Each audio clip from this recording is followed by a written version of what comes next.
माझ्या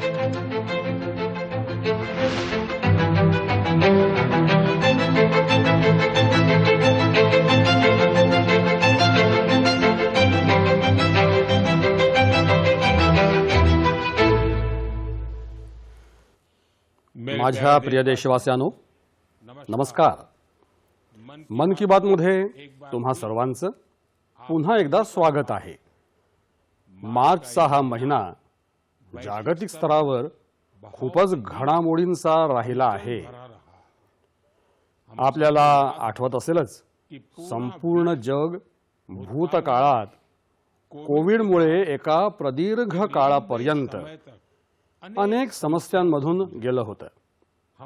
आपल्या सर्वांची हीच अपेक्षा होती की कोरोनाच्या संकटातून बाहेर पडल्यानंतर जग नव्या जोमानं प्रगतीच्या वाटेवर पुढे जाईल। मात्र जगातल्या वेगवेगळ्या भागांमध्ये सातत्यानं युद्ध आणि संघर्षाची परिस्थिती निर्माण होत गेली।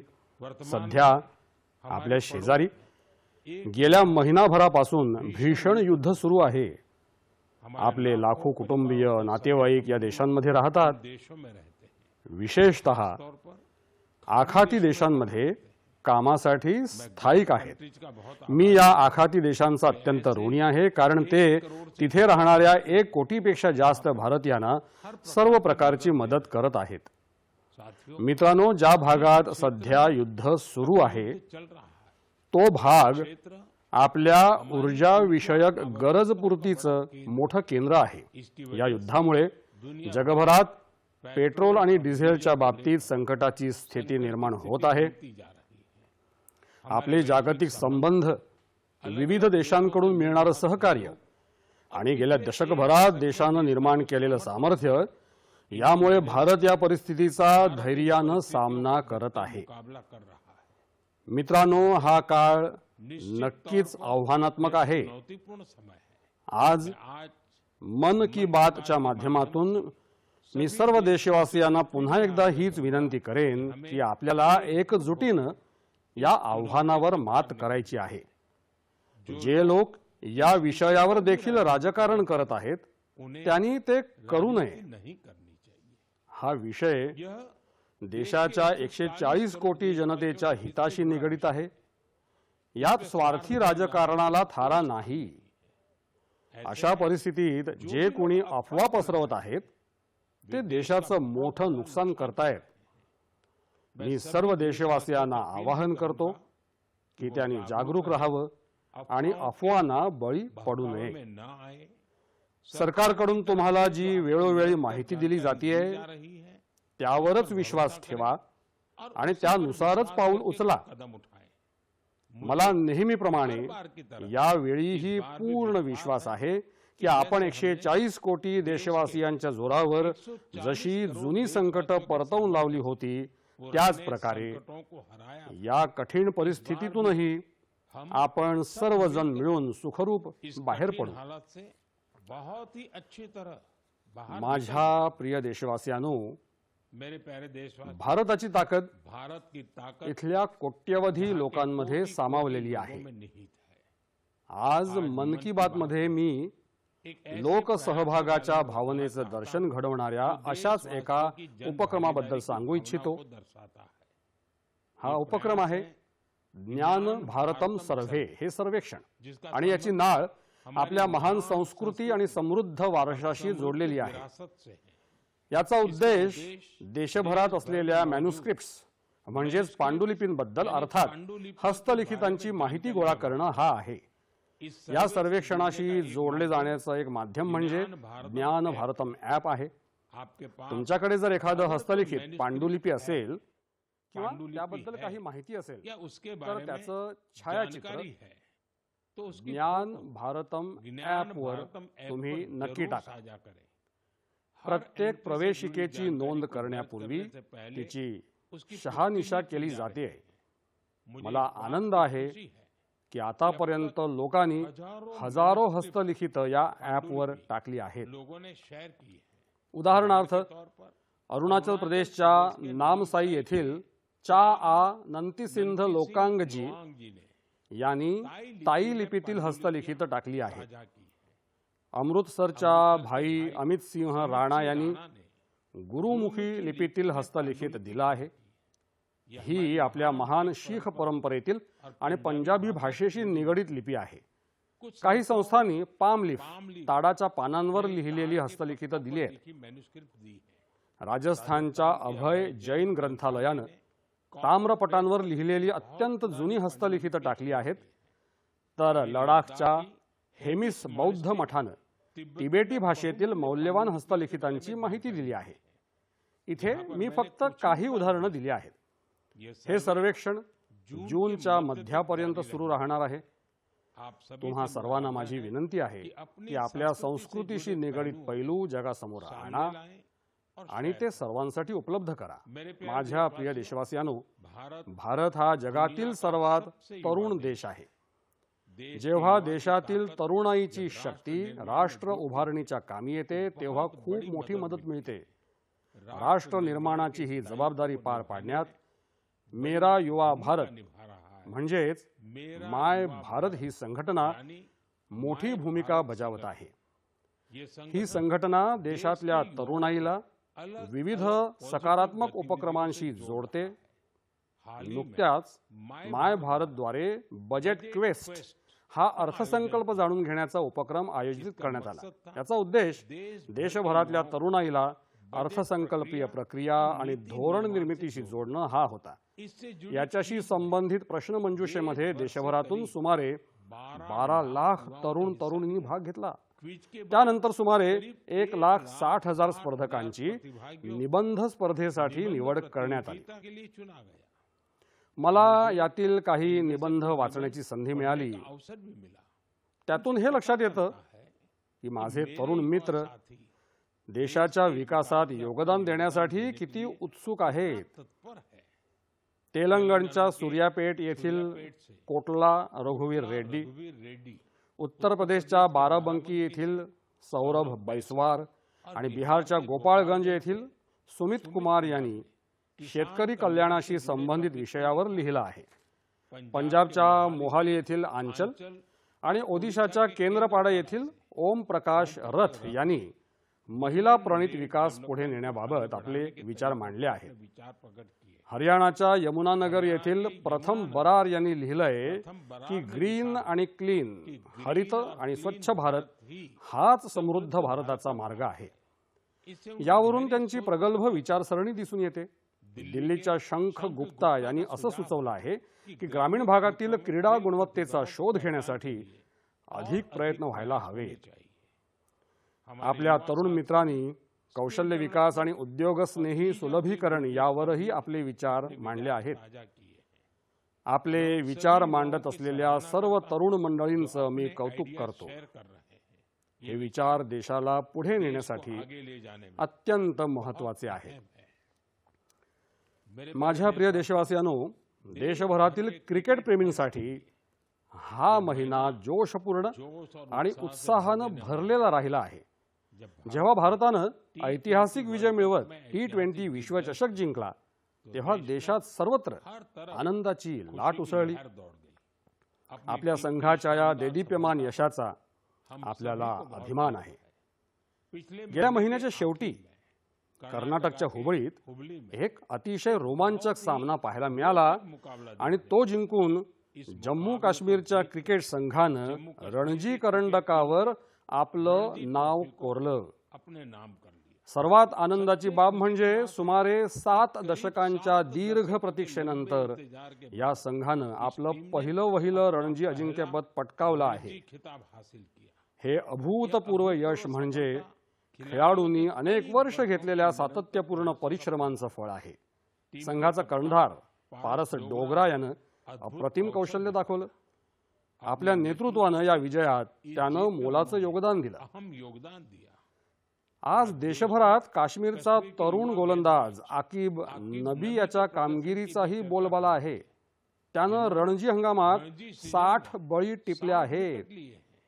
या विजेतेपदामुळे संघातील खेळाडू आणि प्रशिक्षक वृंदासह जम्मू काश्मीरमधील जनता अत्यंत पुलकित आहे. क्रिकेटच्या मैदानावरील या शानदार कामगिरीनंतर तेथील तरुणांमध्ये खेळाप्रती उत्साह अधिक वाढलाय.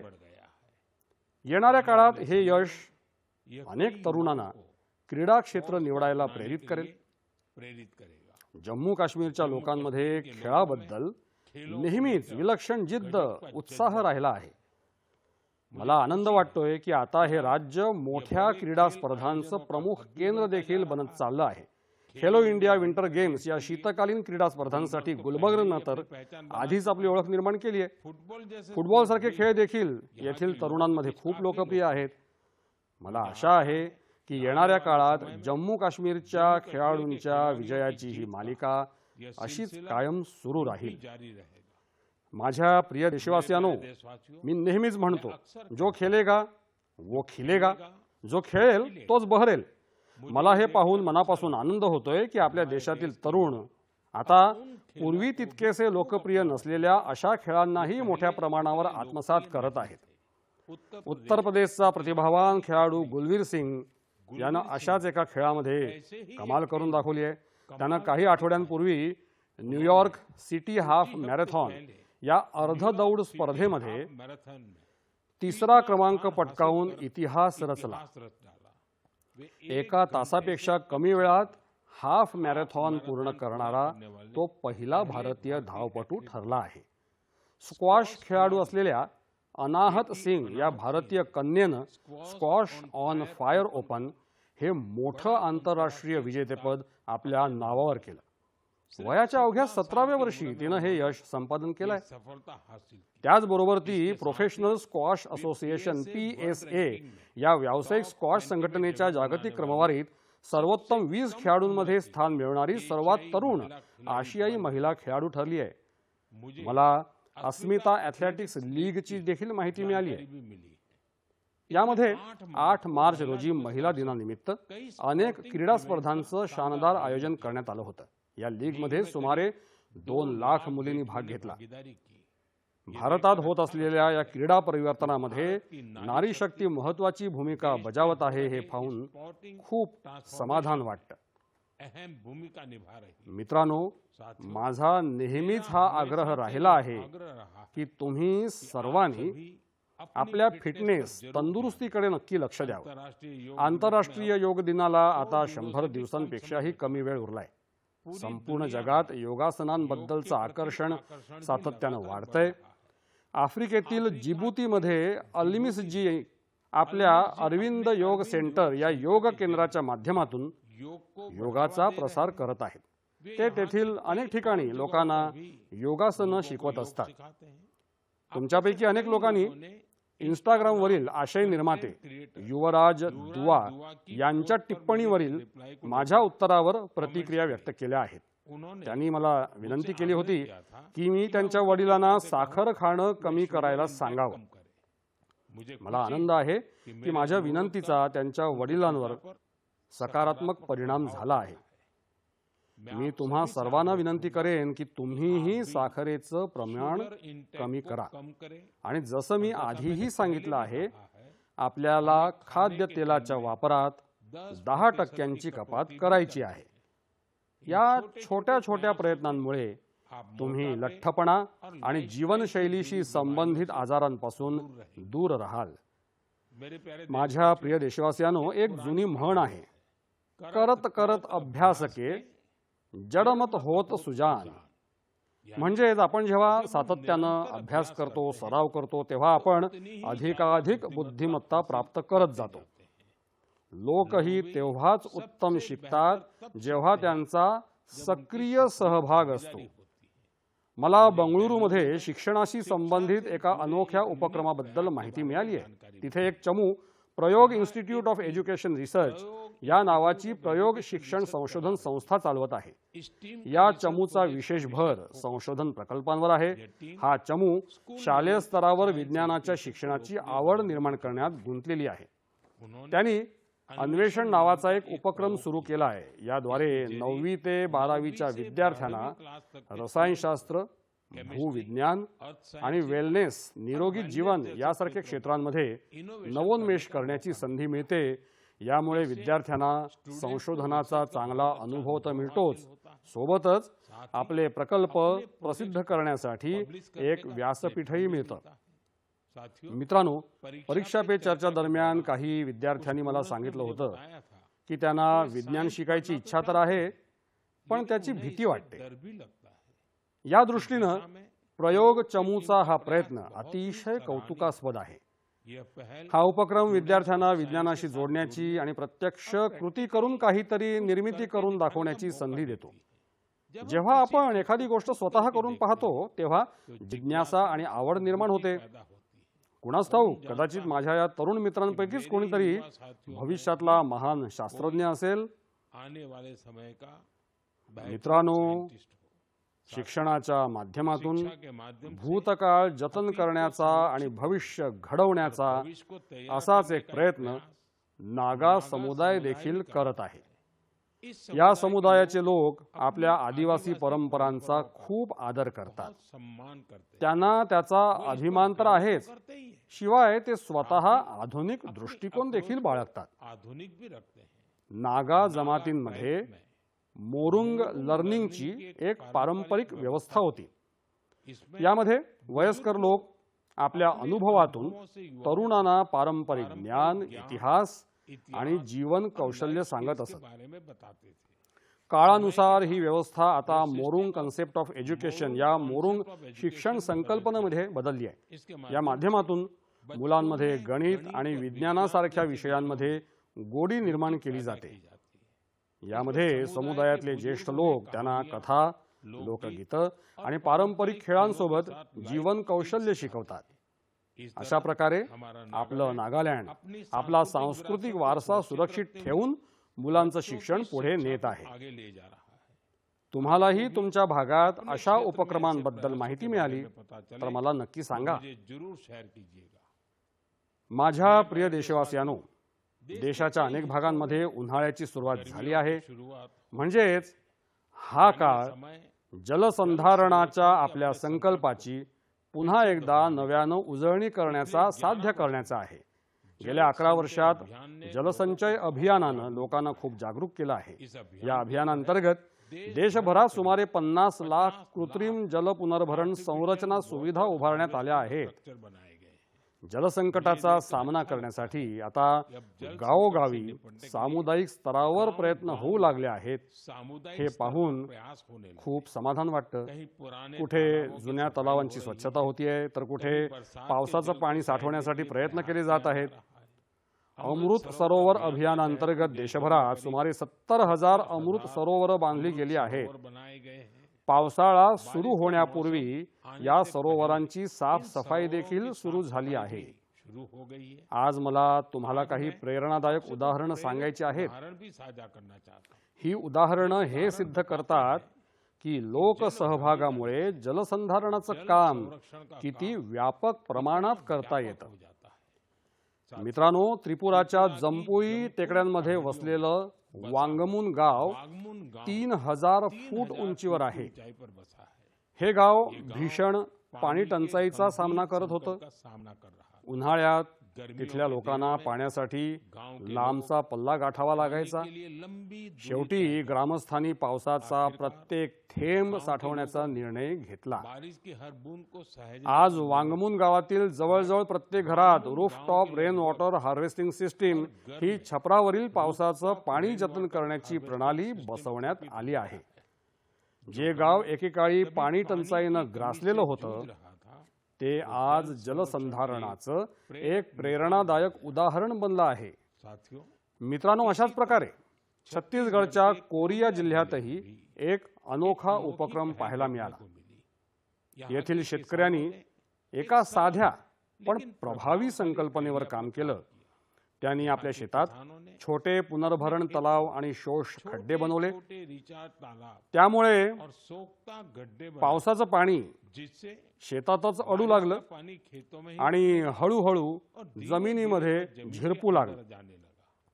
आज या भागातील 1200हून अधिक शेतकरी या नमुन्याचा अवलंब करत आहेत आणि गावातील भूजल पातळीत मोठी सुधारणा झाली आहे। तसंच तेलंगणच्या मंचेरियाल जिल्ह्यातील मुधीगुंटा गावातही लोकांनी एकत्र येऊन सर्व मिळून पाण्याची समस्या दूर केली आहे। गावातील 400 कुटुंबांनी आपल्या घरांमध्ये शोष खड्डे बनवून जलसंधारणाची एक लोक चळवळच उभी केली आहे। यामुळे गावातील भूजल पातळी तर वाढलीच, पण दूषित पाण्यामुळे होणारे आजार देखील खूप कमी झाले आहेत। माझ्या प्रिय देशवासियांनो, आपले मच्छीमार बांधव केवळ सागरी योद्धेच नाहीत, तर ते आत्मनिर्भर स्वावलंबी भारताचा एक मजबूत पाया आहेत। पहाटेच्या वेळी समुद्राच्या लाटांशी झुंज देत ते आपल्या कुटुंबासोबतच देशाच्या अर्थव्यवस्थेला बळकटी देण्याचं काम करतात। अशा कष्टाळू मच्छीमारांचं जीवन आज अनेक प्रकारे सुसह्य केलं जात आहे। बंदरांचा विकास असो किंवा मच्छीमारांसाठीचा विमा, अशा अनेक उपक्रमांचा त्यांना मोठा फायदा मिळत आहे। आपल्याला माहिती आहे की समुद्रातील त्यांच्या येण्या जाण्यावर हवामानाचा मोठा परिणाम होत असतो। हे लक्षात घेता तंत्रज्ञानाच्या माध्यमातूनही त्यांना पूर्ण मदत केली जात आहे। मला खूप आनंद आहे की अशा प्रयत्नांमुळे आपलं मत्स्य व्यवसाय क्षेत्र केवळ समृद्धच होत नाहीये, तर त्यांच्यामध्ये काहीतरी नवीन करण्याची उमेदही जागृत होत आहे। आज मत्स्य व्यवसाय आणि सीवीड सागरी शैवाल लागवड क्षेत्रात नवनवीन प्रयोग होत आहेत आणि आपले मच्छीमार बांधव आत्मनिर्भर स्वावलंबी होत आहेत।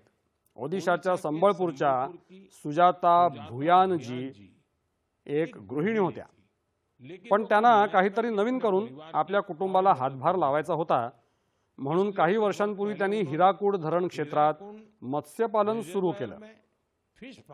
सुरुवातीचे दिवस कठीण होते। हवामानातील बदल, माशांच्या खाद्याची सोय आणि घरच्या जबाबदाऱ्या सांभाळणं ही मोठी आव्हानं होती, पण त्यांचा निर्धार पक्का होता। केवळ 2-3 वर्षात त्यांनी आपल्या प्रयत्नांचं रूपांतर एका यशस्वी बहरत्या व्यवसायामध्ये केलं। आज त्यांचं यश समाजातल्या महिलांसाठी आशेचा एक नवीन किरण बनला आहे। मित्रांनो, लक्षद्वीपमधील मिनी कॉयच्या हवा गुलजारजी यांची गोष्ट आपल्या माता भगिनींच्या अद्भुत संकल्प शक्तीचं दर्शन घडवते। त्या एक मत्स्य प्रक्रिया केंद्र चालवत होत्या, पण त्यांना जाणवलं की आपल्याकडे चांगलं कोल्ड स्टोरेज शीत साठवण सुविधा असेल तर आपण अधिक प्रगती करू शकतो। म्हणून त्यांनी शीतगृह कोल्ड स्टोरेज सुरू करण्याचा निर्णय घेतला। आज हीच त्यांची ताकद बनली आहे। आता त्या अधिक चांगल्या नियोजनासह व्यवसाय करू शकत आहेत। मित्रांनो, देशात आज सर्वत्र असे प्रेरणादायक प्रयत्न होताना दिसत आहेत। बेळगावच्या शिवलिंग सतप्पा हुद्दार यांनी पारंपरिक शेतीपेक्षा वेगळी वाट चोखाळली। त्यासाठी त्यांनी एक पॉन्ड फार्म, तळ्यातील मत्स्य शेत तयार केलं। या व्यवसायासाठी त्यांना प्रशिक्षणही मिळालं। आता आपल्या तलावातून माशांची विक्री करून ते चांगलं उत्पन्न घेत आहेत। दुसरीकडे सीवीड सागरी शैवालाची वाढती मागणी पाहता अनेक लोकांनी सीवीड कल्टिव्हेशन समुद्री शैवाल लागवडीचा पर्याय स्वीकारला आहे। यातून त्यांना मोठा फायदा होतोय। मी पुन्हा एकदा मत्स्य व्यवसाय क्षेत्राशी संबंधित सर्व लोकांचं कौतुक करतो। आपली अर्थव्यवस्था पुष्ट बनवण्यासाठी त्यांचे प्रयत्न अत्यंत प्रशंसनीय आहेत। माझ्या प्रिय देशवासियांनो, जेव्हा समाज स्वतःहून पुढाकार घेतो तेव्हा छोटे छोटे प्रयत्न देखील मोठ्या बदलाचा पाया बनतात। आपल्या देशाच्या वेगवेगळ्या भागांमधून समोर येत असलेली अशी अनेक उदाहरणं आपल्याला हेच शिकवतात। नुकताच उत्तर प्रदेशच्या वाराणसीमध्ये एक प्रेरणादायक उपक्रम पाहायला मिळाला। तिथे अवघ्या एका तासात 2,51,000हून अधिक रोपं लावून एक नवीन गिनीज जागतिक विक्रम प्रस्थापित झाला। या प्रयत्नाचं सर्वात खास वैशिष्ट्य म्हणजे यामध्ये हजारो लोक एकत्र आले. विद्यार्थी, तरुणाई, स्वयंसेवी संस्था, विविध संस्था या सर्वांमुळे हे काम शक्य झालं. लोकसहभागाचं हेच स्वरूप एक पेड माँ के नाम, एक झाड आईच्या नावे या मोहिमेदरम्यानही दिसून येतं. या मोहिमेअंतर्गत देशभरात कोट्यवधी झाडं लावली गेली आहेत. मित्रांनो, नागालँडच्या चिजामी गावातूनही एक अतिशय प्रेरणादायक उपक्रम समोर आलाय. चिजामी गावातील महिला एकत्रितपणे सर्व मिळून पारंपरिक बियाण्यांच्या 150हून जास्त जाती सुरक्षित ठेवत आहेत. ही बियाणी एका महिला प्रणित कम्युनिटी सीड बँक समाज बीज पेढीत जतन केली जात आहे. यामध्ये तांदूळ, बाजरी, मका, डाळी, कडधान्य, भाज्या आणि अनेक प्रकारच्या औषधी वनस्पतींचा समावेश आहे. हा असा एक प्रयत्न आहे ज्यात ज्ञानही सुरक्षित आहे, परंपराही जिवंत आहे आणि येणाऱ्या पिढ्यांसाठी एक मजबूत आधारही तयार होत आहे. मित्रांनो, आज जग हवामान बदलासारख्या आव्हानांचा सामना करत असताना अशा उपक्रमांमधून आपल्याला कळतं की उपाय नेहमीच दूर कुठेतरी नसतो. अनेक वेळा आपल्या पारंपरिक ज्ञानातून आणि एकत्रित प्रयत्नांमधूनच योग्य मार्ग सापडतो. माझ्या प्रिय देशवासियांनो, आज तुम्ही देशातल्या कोणत्याही लहान मोठ्या शहरात गेलात तर एक बदल तुम्हाला नक्कीच जाणवेल. तुम्हाला मोठ्या संख्येनं घरांच्या छतावर सौर तबकड्या, सौर पॅनल बसवलेल्या दिसतील. काही वर्षांपूर्वीपर्यंत हे चित्र फक्त काही मोजक्या घरांबाबतच दिसायचं, पण आज PM सूर्यघर मोफत वीज योजनेचा प्रभाव देशाच्या कानाकोपऱ्यात जाणवू लागला आहे. या योजनेमुळे गुजरातच्या सुरेंद्रनगर जिल्ह्यातील पायल मुंजपारा यांच्या जीवनात खूप मोठा बदल घडून आलाय. त्यांनी सूर्य उपक्रमाद्वारे सौर ऊर्जा तंत्रज्ञानाचं प्रशिक्षण घेतलं आणि 4 महिन्यांचा सोलर PV टेक्निशियन हा सौर ऊर्जा तंत्रज्ञानाचा अभ्यासक्रम पूर्ण केला. आता त्या एक कुशल सौर तंत्रज्ञ बनल्या आहेत. पायल एक सौर उद्योजक म्हणून आपली ओळख निर्माण करत आहेत. त्या आसपासच्या जिल्ह्यांमध्ये घरांच्या छपरांवर सौर तबकड्या बसवण्याचं काम करतात आणि त्यातून त्यांना दरमहा हजारो रुपयांचं उत्पन्न मिळतं. मित्रांनो, मीरतचे अरुण कुमार देखील आता आपल्या भागात ऊर्जा दाता बनले आहेत. नुकत्याच दिल्लीत झालेल्या एका कार्यक्रमात अरुण कुमार सहभागी झाले होते आणि तिथे त्यांनी आपले अनुभव कथन केले. त्यांनी सांगितलं की ते केवळ वीज बिलात बचतच करत नाहीत तर आपली अतिरिक्त जास्तीची वीज विकत सुद्धा आहेत. मित्रांनो, जयपूरच्या मुरलीधरजी यांची कामगिरी ही काहीशी अशीच आहे. पूर्वी त्यांची शेती डिझेल पंपावर अवलंबून होती आणि त्यावर दरवर्षी हजारो रुपये खर्च होत असत. जेव्हा त्यांनी सौर पंप बसवला तेव्हा त्यांची शेती करण्याची पद्धतच बदलून गेली. आता त्यांना इंधनाची चिंता नसते, सिंचन वेळेवर होतं आणि त्यांचं वार्षिक उत्पन्नही वाढलं आहे. सर्वात महत्त्वाची गोष्ट म्हणजे आता त्यांचं कुटुंब स्वच्छ ऊर्जेसह अधिक चांगलं जीवन जगत आहे. मित्रांनो, PM सूर्यघर मोफत वीज योजनेचा फायदा ईशान्येकडील भागातही मिळत आहे. त्रिपुरात विजेची समस्या भेडसावणारी रियांग जमात बहुल अनेक गावं होती. आता सौर लघु वीज वितरण जाळ्याच्या माध्यमातून तिथल्या घरांमध्ये प्रकाश असतो. तिथली मुलं आता संध्याकाळ नंतरही अभ्यास करू शकत आहेत. लोक मोबाईल चार्ज करू शकत आहेत आणि गावाचं सामाजिक जीवनही बदललं आहे. मित्रांनो, देशातील सौर ऊर्जा क्रांतीची अशी न जाणो किती उदाहरणं आहेत. तुम्हीही या क्रांतीमध्ये सहभागी व्हा आणि इतरांनाही करून घ्या. माझ्या प्रिय देशवासियांनो, मन की बात साठी मला प्रत्येक महिन्यात देशाच्या विविध भागांमधून मोठ्या प्रमाणात संदेश मिळत असतात। या संदेशांमधून हे देखील समजतं की दुर्गम भागात वसलेले लोक किती आवडीनं हा कार्यक्रम ऐकत असतात। जेव्हा मी तुमच्या सूचना वाचतो तेव्हा मला वाटतं की हा केवळ एक कार्यक्रम नाही, तर हा आपल्या सर्वांचा एक सामायिक संवाद बनला आहे। तुमचे विचार, तुमचे अनुभव या कार्यक्रमाला सतत अधिक चांगलं बनवण्याची प्रेरणा देतात। तुम्ही तुमच्या आजूबाजूच्या प्रेरणादायक कथा अशाच पाठवत राहा। कदाचित तुमचा एक छोटासा प्रयत्न कुणाच्या तरी आयुष्यात मोठा बदल घडवून आणेल, कुणाला तरी पुढे जाण्याची नवी उमेद देईल। हीच तर दूरवाणी, आपल्या रेडिओची खरी ताकद आहे। यामुळे देशाच्या वेगवेगळ्या भागांमध्ये असलेल्या लोकांचे विचार, भावना आणि एक उद्देश एकमेकांशी जोडले जातात।